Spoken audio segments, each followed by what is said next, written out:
Good evening everyone, कैसे हैं आप लोग। आई होप कि आज की मार्केट ने आपको बहुत ज़्यादा डिस्टर्ब नहीं किया होगा। मार्केट में लगातार सेलिंग देखने को मिला, लेकिन अगर आप बेसिक टेक्निकल एनालिसिस भी जानते होंगे या थोड़ा बहुत मैक्रो इकोनॉमिक डेटा को अंडरस्टैंड करते होंगे तो आपको साफ साफ मॉर्निंग में ही पता चल गया होगा कि बाजार में डाउनसाइड मोमेंटम आने वाला है। इनफैक्ट जब मार्केट ओपन ही हुई थी तो करीब 20-25 पैसे के आसपास यूएसडी आईएनआर ऊपर खुला था, यानी रुपया कमजोर था। अगर रुपया कमजोर है तो क्या मार्केट ऊपर पर टिक सकता है? बिल्कुल भी नहीं। थोड़ी देर में मार्केट ने अपने सारे गेन को इरेज करता नजर आया और अल्टीमेटली निफ्टी जो है वो फ्लैट होकर के क्लोज हुई। देखिए, बिल्कुल कोई चेंजेस नहीं कल से। 18,118 और खुला कहाँ था? 18,185, 18,200 के आसपास भी गया था। तो कहने का मतलब ये है कि बेसिक अगर आपको एनालिसिस आती है, और यहाँ पे जरा आप बेसिक का मतलब थोड़ा सा समझ करके चलिएगा। बेसिक से मेरा मतलब है कि क्लैरिटी आपको जरूर होनी चाहिए। यूं तो चार्ट हर आदमी देखता है, जिसको टेक्निकल एनालिसिस आती है उस वो भी, और जिसको कुछ भी नहीं आता है वो भी चार्ट देख रहा होता है। मैं उस बेसिक की बात नहीं कर रहा हूँ। बेसिक का मतलब आपको कॉन्सेप्ट जो है एनालिसिस का क्लियर है। बहुत सारे इंडिकेटर्स नहीं जानते, बहुत सारे टूल्स जो हैं आप नहीं जानते हैं, कोई बात नहीं। बेसिक इंडिकेटर्स या बेसिक प्राइस एक्शन भी आप जानते हैं तो that is enough for you. तो मैं यही कहना चाहूंगा कि अगर आपको बेसिक नॉलेज भी है मार्केट की तो आपने आज का डायरेक्शन अच्छा प्रेडिक्ट किया होगा और पैसे भी बने होंगे। आज की स्पेशल वीडियो में मैं बात करूंगा एक बेहतरीन स्टॉक को लेकर के, जिसमें बहुत ही बेहतरीन ब्रेकआउट आया और बहुत अच्छा पैसा बन सकता था। साथ ही साथ कल जनवरी मंथ की एक्सपायरी है। कल वैसे तो थर्सडे नहीं है, वेंसडे है, लेकिन इस बार थर्सडे को 26 ऑफ जनवरी है, रिपब्लिक डे है। तो उस दिन नेशनल हॉलीडे होगा, इसलिए एक दिन पहले ही एक्सचेंज ने एक्सपायरी डिक्लेयर किया है। तो कल मंथली एक्सपायरी होगी जनवरी मंथ की। तो निफ्टी और बैंक निफ्टी के क्या लेवल्स होंगे, एक्सपायरी लेवल्स क्या होंगे, उनके बारे में हमेशा की तरह आपको बताऊंगा। लेकिन सबसे पहले बात कर लेता हूं एक बेहतरीन स्टॉक को लेकर के, जिसमें बहुत ही बड़ा ब्रेकआउट आया और अगर आप उस स्टॉक को स्पॉट करके रखते तो पैसा बना सकते थे। उस स्टॉक का नाम है मारुति। मारुति में बहुत ही बेहतरीन ब्रेकआउट आया। क्यों आया, जरा बात कर लेते हैं। तो मारुति का जो Q3 का जो रिजल्ट आया है, वो प्रॉफिट जो है वो 130% जूम किया है। 130% से प्रॉफिट अप होना, रेवेन्यू 25% से अप होना, इसका मतलब है मारुति सुजुकी का जो रिजल्ट है वो काफी बेहतरीन है। और जब रिजल्ट बहुत अच्छा है तो प्राइस एक्शन पे तो रिएक्शन देखने को मिलेगा ही। तो ये रिएक्शंस क्या है जरा देखते हैं। डेली चार्ट में क्या खास है जरा देख लेते हैं। तो बहुत दिनों से इसमें कंसोलिडेशन देखने को मिल रहा था।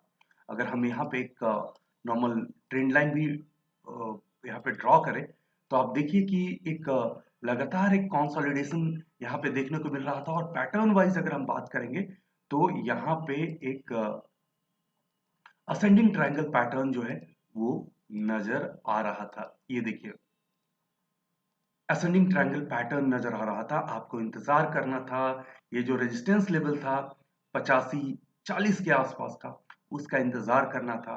और आज जैसा ही वो क्रॉस किया, सीधे सीधे 8700 के आसपास चला गया। अब यहां से क्या मूव फर्दर बन सकता है? तो मारुति का जो मोमेंटम अगर कल भी कंटिन्यू रहा तो हम इस लेवल तक भी मारुति को जाते हुए देख सकते हैं। ये करीब 8866 का है। ये लेवल भी मारुति काफी आसानी से अचीव कर सकता है, जिस तरह का ये यहाँ पे एक मोमेंटम देखने को मिला है। तो जो स्टॉक के बारे में मैंने थंबनेल में कहा कि बेहतरीन ब्रेकआउट वाला स्टॉक, वो मारुति है और मारुति में फर्दर अपसाइड मोमेंटम देख सकते हैं। हालांकि लगातार एक बड़ा मोमेंटम आ जाया तो हल्का फुल्का भी रिट्रेसमेंट आया, लेकिन टेक्निकली स्टॉक जो है जब तक फिर से 85-40 के नीचे ना जाए ये वीक नहीं होगा। यहाँ पे आकर के फिर से ये बाउंस कर सकता है। इस तरह का मोमेंटम देख सकते हैं। तो ये बात रही मारुति की। अब बात कर लेते हैं निफ्टी और बैंक निफ्टी की एक्सपायरी लेवल्स को लेकर के। तो सबसे पहले बैंक निफ्टी को लेकर के बात करते हैं।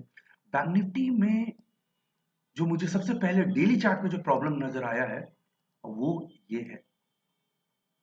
After a long up trend एक रिवर्सल पैटर्न मुझे टॉप पे नजर आ रहा है, दिस को द बेयरिश इनगल्फिंग। तो बेयरिश इनगल्फिंग पैटर्न बन चुका है और कल ये जरूर पता चल जाएगा कि क्या इसकी कंफर्मेशन डाउनसाइड के लिए हो रही है या नहीं हो रही है। इनफैक्ट अगर इस डेली चार्ट की जगह इसको मैं थोड़ा सा डिफरेंट टाइम फ्रेम कर दूं, जैसे 15 मिनट में कर देता हूं, तो बैंक निफ्टी की खास बात ये था कि बैंक निफ्टी जो एक मेजर रेजिस्टेंस था उसे ब्रेक किया था, और ब्रेक गैप अप करने के बाद किया था। और मेजर रेजिस्टेंस जो था वो 42,720 का मान करके चलिए। कई बार यहाँ से 1 2 3 4 5 कई बार यहाँ पे जा करके बैंक निफ्टी नीचे आया था, लेकिन बैंकों के बेहतरीन रिजल्ट के कारण बैंक निफ्टी आज गैप अप ओपन हुआ, और गैप अप ओपनिंग के बाद यहाँ पे और उसके बाद एक फॉल देखने को मिला, सस्टेन नहीं कर पाया 43 के ऊपर। एक बार तो ऐसा लगा था कि शायद मोमेंटम आ सकता है, लेकिन 43 के ऊपर में जा नहीं पाया। कल भी एक अटेम्प्ट लिया था, आज भी थोड़ा देर रहा भी, लेकिन सस्टेन नहीं किया और यहाँ पे एक फॉल आ गया। तो लेवल्स क्या हो जाएंगे? तो सिंपल सी बात है, लेवल्स यही होगा। आज का जो हाई था, अगर मैं इससे बात करूं, आज का जो हाई है वो अपर लेवल होगा, मुश्किल है कल शायद क्रॉस ना करे इसे। तो 4300 का आप 43,100 का आप रेजिस्टेंस ले लीजिए। सपोर्ट किसे लें? तो सपोर्ट के तौर पे थोड़ा सा मुझे लगता है डाइसी हो गया, क्योंकि एक ट्रिकी लेवल पे क्लोज हुआ है, क्योंकि ये जो रेजिस्टेंस था वो अब सपोर्ट बन गया है। और अगर यहां से नीचे आता है तो मुझे लगता है कि फिर इस लेवल के लिए हमें देखना होगा, और ये है 42,500। तो मैं कल 42,500 से नीचे जाता हुआ नहीं देख रहा हूं, और 4300 से ऊपर, इन पर 43 भी आप मान लीजिए, इससे भी ऊपर जाता हुआ नहीं देख रहा हूं।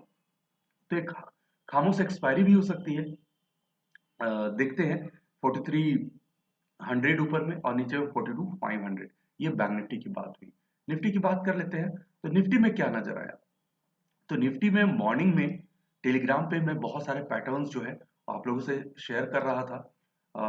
जैसे 5 मिनट्स के चार्ट में मैंने बहुत सारे पैटर्न्स जो है वो मॉर्निंग में ही आप लोगों से शेयर करे थे कि किस तरह का, अगर हम इस तरह से बात करें और यहाँ पे ऐसे कर ले, इनफैक्ट इस लाइन को यहीं पे रखूं, तो एक राइजिंग चैनल का डाउनसाइड ब्रेकआउट होता हुआ नजर आया। और अगर आप चाहें तो आप इसे इस तरह से बना सकते हैं। तो ये बेरिश फ्लैग पैटर्न का डाउनसाइड ब्रेकआउट होता हुआ नजर आया। यहाँ पे एक सेलिंग था, और लगातार जो मार्केट में एक फॉल आता हुआ नजर आया। बड़े लेवल में देखेंगे तो मुझे एक वेज पैटर्न भी नजर आ रहा था।